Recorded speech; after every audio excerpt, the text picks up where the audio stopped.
Olá, tudo bem? Direto dos estúdios da B3, eu converso com Décio Pessim, CEO da rede de idiomas CNA, sobre o mercado de franquias no Brasil. Décio, a gente tem um caso muito atípico. Enquanto o Brasil, a economia brasileira caiu, a gente teve o PIB voltando 9% nos últimos anos, o setor de franquias cresceu. De 2011 para 2017, dobrou de 80 bilhões o setor para um setor de 160 bilhões de reais. A que se deve isso? Por que o setor cresceu enquanto o país amargava desemprego e quedas sucessivas no PIB? Carlos, o setor de franquias, principalmente o setor de educação em franquias, viveu um momento esplendoroso entre 2011 e 2014. A maior queda aconteceu em 15 e 16, e junto com o PIB, né, a gente está intimamente ligado à economia. E 2017 e 2018 são anos de plena recuperação já. O setor de franchising é um setor que a gente entende como uma enorme opção para aqueles que querem empreender. E o brasileiro, ele é um povo empreendedor. Ele é um povo que precisa ter oportunidade para poder empreender e ter sucesso. Dentro da associação, eu faço parte da Associação Brasileira de Franchising, nós vemos enormes casos de sucesso de franquias com muito tempo de mercado, e também franquias jovens que nascem com bastante sucesso. Hoje no Brasil são 2.845 marcas de franquias. Dessas cerca de 1.000 marcas são filiadas à Associação Brasileira de Franchising, e dessas 218 tem o selo de excelência em franchising. Esse é um caminho importante para até que o candidato à franquia possa ter um primeiro painel para que ele possa enxergar um pouco sobre o mercado. Mercado importantíssimo, representando cerca de 2% do PIB brasileiro, que emprega milhares e milhares, mais de 1 milhão de pessoas no Brasil, e tende a crescer sim. Esse ano é um ano em que o franchising aposta num crescimento de 8%, fechou o primeiro trimestre com cerca de 5% de crescimento, mas a gente acredita que nesse segundo semestre a gente consiga desgarrar um pouco mais e fechar o ano em 8%, que é a nossa projeção. Mas tem muita gente que, quando perde o emprego, vai montar uma franquia. Pega o dinheiro da rescisão e vai montar uma franquia. Por quê que essa é a alternativa para essas pessoas? A franquia, ela é uma alternativa para quem quer empreender e abrir um negócio. Então a primeira dúvida na cabeça desse empreendedor, desse futuro empreendedor, quando ele se depara com a decisão de abrir um negócio, é abrir um negócio próprio ou abrir um negócio próprio sob o guarda-chuva de uma franquia, dentro do sistema de franquia. Depois que ele entra e decide ir para a franquia, é porque ele realmente entendeu, estudou e entendeu que a franquia oferece menos riscos. Não há negócio sem risco. Há negócios com menos riscos do que outros. A franquia, o modelo de franquia já traz para esses candidatos à franquia uma questão de que é um modelo de que já foi testado, que já existe muita gente trabalhando dentro daquela marca que ele eventualmente optar, que já aprendeu com seus erros e com os seus acertos. No nosso caso, são 30 anos dentro do mercado de franquia, 45 anos trabalhando com o ensino de idiomas no Brasil. E as franquias, o mercado de franquia no Brasil é um mercado muito maduro, mas ainda em ascensão, até na questão de amadurecimento. Mas você já tem um modelo de gestão pronto, é isso que atrai as pessoas? Pronto, as pessoas entendem que a força de uma marca a força de uma marca que contribui para marketing nacional, marketing regional, marketing nacional, a força de uma marca que vai traduzir isso também em treinamento. Eu não conheço nada desse setor, Mas o que me garante que eu vou aprender e ser um bom operador, ser um bom franqueado, é a prestação de serviço do franqueador desde o primeiro momento. No treinamento oficial, no auxílio desse franqueado, a escolha de um ponto, a escolha dos profissionais que vão fazer parte do dia a dia daquela franquia. Tudo isso é um auxílio, com certeza é uma ajuda muito grande para esse franqueado que chega sem muitas vezes conhecer o setor. No caso da rede CNA, quanto que o franqueado tem que pagar de royalties? Como é que funciona? Ele tem que comprar o material didático e ainda pagar royalties para a rede? No nosso caso, não existe royalties para o franqueado. Nosso modelo de negócio é muito simples. Nós temos a prestação de serviço do aluno para com o franqueado, 100% do franqueado, não há royalty, o franqueador não participa disso. O franqueado, ele compra um material didático para cada aluno do franqueador. Então, o material didático do aluno é receita do franqueador, a prestação de serviço, a mensalidade é 100% receita do franqueado. Dentro da receita do franqueador, do material didático, já existe um percentual que vai para o Fundo Nacional de Propaganda. O que a gente coloca é que o franqueado separe um percentual da receita para um fundo regional, para um fundo local, para que ele possa também fazer mídia local e mídia regional, para que ele possa aumentar suas chances de captação e também depois de manutenção dos alunos. Você falou que o mercado está crescendo, 2017 e 2018 foi de retomada. Retomada. Está crescendo a que taxas? No nosso caso, nós crescemos o ano passado, em frente a 2016, o nosso crescimento foi de 15%. Esse ano a gente aponta para um crescimento entre 9% e 12%. A que se deve isso? Uma retomada. Porque a economia não está bem mais lento do que se esperava. Mais lento, ano passado o crescimento do PIB foi de 1%. Esse ano, esse ano 1,5%. Ia ser 3%, aí revisaram para 2%, agora revisaram para 1,5%, 1,4%, enfim. A que se deve esse crescimento? Porque o número de desempregados continua. Continua. A confiança depois da greve dos caminhoneiros foi lá para o chão. Como é que vocês estão conseguindo como é que vocês estão conseguindo trazer novos alunos? Durante o período da crise, Carlos, nós tomamos uma decisão estratégica, difícil de ser tomada, mas nós tomamos, que foi de parar com a expansão naquele momento. Então, nós colocamos toda a nossa atenção, todo o nosso tempo e dedicação para cuidar da atual rede. Eu acho que essa foi uma decisão muito acertada do conselho e do board, da diretoria da empresa, de olhar para o que a gente tinha dentro da nossa rede, da nossa casa, e trabalhar muito a manutenção do que existia. Porque nós sabíamos que, ao trabalhar a manutenção do que existia nos anos mais difíceis, que foram 15 e 16, assim que a economia tivesse qualquer movimento que fosse pequeno, mas que fosse positivo, como foi o que aconteceu ano passado, pequeno, mas positivo. Esse ano, pequeno, mas positivo, nós saberíamos que nós começaríamos a voltar a crescer. Nós começaríamos a recuperar a perda dos anos anteriores.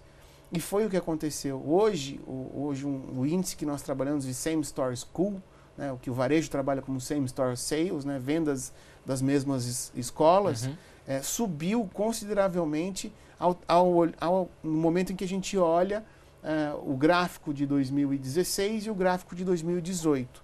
Então, a gestão a gestão que foi feita junto com a rede, a aproximação que foi feita junto com a rede. Por ano, eu tenho, nos últimos 3 anos, me encontrado pessoalmente com 200, 250 franqueados. Fora o momento em que nós nos encontramos na convenção, em que estão todos ali, estão 1.000 pessoas, 1.200 pessoas. Nós procuramos estreitar muito a relação com o franqueado. Nós procuramos realmente, não é uma falácia, mas a gente realmente procurou dar as mãos para o franqueado, entendendo a dificuldade do franqueado, não só financeira, mas também uma dificuldade operacional de perder mão de obra, de ter que fazer alguns desafios de reestruturação dentro da escola, e a gente realmente se uniu muito naquele momento, e a gente está saindo muito mais forte daquele momento de crise, que hoje a gente ainda tem o resquício da crise, quando a gente fala de um crescimento de PIB 1,5 para 2018, muito em função de tudo que está acontecendo. Greve dos caminhoneiros, do que aconteceu.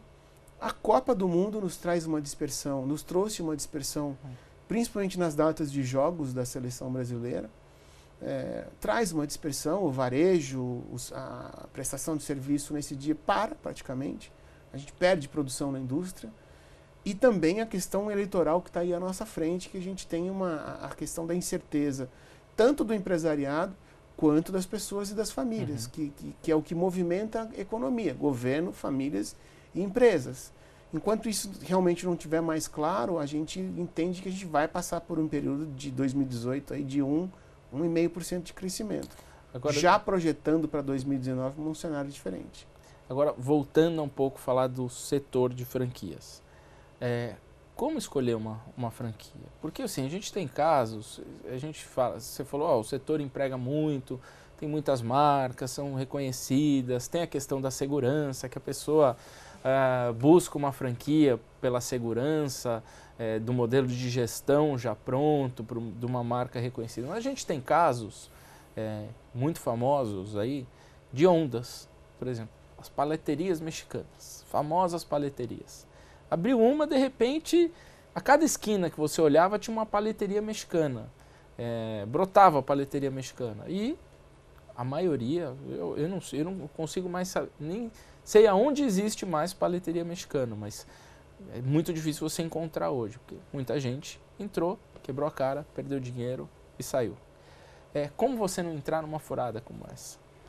Primeira questão que eu sempre falo para as pessoas e para os candidatos que se apresentam no CNA e que eu posso ter a oportunidade de conhecer pré-aprovação, pré-contrato, é que as pessoas devam procurar algo que elas gostem de fazer, que elas tenham vontade de fazer no dia a dia. O exemplo que eu sempre dou é assim, não é porque eu gosto de consumir determinado produto que eu vou me dar bem sendo um empreendedor daquele produto. Eu adoro café, mas eu talvez não fosse um bom franqueado de uma cafeteria. Mas a maioria das pessoas gosta muito de chocolate, mas não necessariamente gostar de chocolate lhe garante ser um bom gestor de uma franquia de chocolate. Embora essas franquias, a maioria delas, sejam muito capazes de treinar as pessoas e capacitá-las para ser um bom franqueado. Voltando ao que eu estava falando anteriormente, as pessoas devem buscar o que elas gostam. Então, eu gosto muito e me identifico muito com o setor de educação. Então, procure uma franquia em educação. Gosto muito de servir, né? De serviços, então procure uma franquia no setor de serviços. Eu sou uma pessoa que adora vendas, uma pessoa que trabalha muito essa questão de vendas, varejo, né? Franquias de varejo. E aí a gente tem 3 setores muito consolidados, 4 setores. Existem vários setores consolidados dentro do franchising. Os principais são alimentação, moda, educação e saúde e beleza. Esses são os maiores. Existem outros setores também importantes, mas mais do que escolher o que você se identifica, você escolher a franquia, escolher o setor, é você escolher a franquia. É você se identificar também com aquela marca. É você poder fazer uma pesquisa. Invista a maioria do seu tempo nessa fase. Nessa fase do jogo é a fase mais importante. Você acha que, por exemplo, no caso que eu dei de exemplo, paleterias mexicanas, mas mesmo as pessoas gostando desse setor, é um setor gostando que acabou... de paleta, de sorvete. Ou gostando de fazer isso, de trabalhar nessa área, acabaram perdendo dinheiro. Muita gente perdeu dinheiro nesse setor. O que deu errado, por exemplo, num setor como esse? Então, quando eu falo invista seu tempo principalmente no período de investigação, de conhecimento do parceiro, da rede que você vai entrar, investir o tempo estudando essas marcas. Então, quando você investe tempo estudando essas marcas e você chega a uma marca em que você realmente se identificou, existe na lei do franchising o compromisso do franqueador antes, um período mínimo de 10 dias antes da assinatura do contrato de franquia, que o franqueador lhe entregue um documento chamado Circular de Oferta de Franquia, conhecida no nosso mercado como COF, Circular de Oferta de Franquia. Dentro da Circular de Oferta de Franquia, o franqueado, nesse período mínimo de 10 dias, ele tem que ter a responsabilidade de estudar aquele documento e de analisar aquele franqueador. Olha, eu entendi, eu vi, eu me encantei, agora está na hora de eu entender profundamente mais do que o negócio, mais do que a oferta, mais do que o mercado, a franquia em si, aquela marca em si. Existem alguns pontos que eu considero vitais ali na circular de oferta. A circular de oferta ela tem que ter as demonstrações financeiras do franqueador dos últimos anos. A circular de oferta tem que ter a relação de franqueados atuais do franqueador, e a circular de oferta deve ter também a relação dos franqueados desligados da rede nos últimos 12 meses. Pois bem, você detentor dessa informação, minimamente você precisa, e a minha indicação é, ligue para os meus franqueados, converse com eles, com os meus franqueados, investigue, porque você vai colocar a sua vida dentro de uma marca. Muitas das vezes, como você bem disse, um candidato à franquia está trazendo a poupança de uma vida para uma marca. E depois que ele faz a escolha, depois que ele abre, a responsabilidade existe dos dois lados. O franqueador tem a responsabilidade de colocar um franqueado para dentro e aprová-lo, mas o franqueado também tem a responsabilidade de analisar aquela franquia, analisar aquela marca e, além disso, analisar a rede com essas informações da circular de oferta. Conversar com os franqueados que lá estão. A BF tem no seu portal do franchising um material riquíssimo para pesquisa, né? Das 2.845 marcas no Brasil, 218 no ano de 2018, nesse ano, obtiveram o selo de excelência em franchising. Mas tem muita moda no setor também, não tem? Tem moda. Ondas de modinhas. Tem moda. A minha indicação procure empresas mais estruturadas, que estão no mercado há mais tempo, que tem uma rede ampla de franqueados e que você possa investigar esses franqueados. Ali é o seguinte, Carlos, muita gente também quer começar um negócio, que muitas vezes pode ser moda ou não, modinha ou não, como uma enorme oportunidade. Olha, é a questão de risco e retorno. Quem começou ganhou no começo. Quem entrou depois perdeu. Se você entra num negócio que não existe, que é novo, que você não tem, muitas vezes até não vai ter a relação de franqueados da rede para você poder conversar, você está arriscando um pouco mais. E quando o risco é maior, a gente sabe. A gente está no prédio de uma bolsa. Quando você investe em papel de renda fixa, teu risco é zero, mas o teu retorno, teu risco é quase zero, não existe risco zero, é quase zero, mas o teu retorno também é menor do que você investir em papéis de empresas. Quando você investe investe e opera um negócio novo, a tua oportunidade de ganho, ela pode ser maior, pode ser mais acelerada, mas o teu risco também, eu, entendedor um pouco de mercado, economia, essas coisas, entendo que curva de oportunidade, curva de retorno, a curva de risco também acompanha.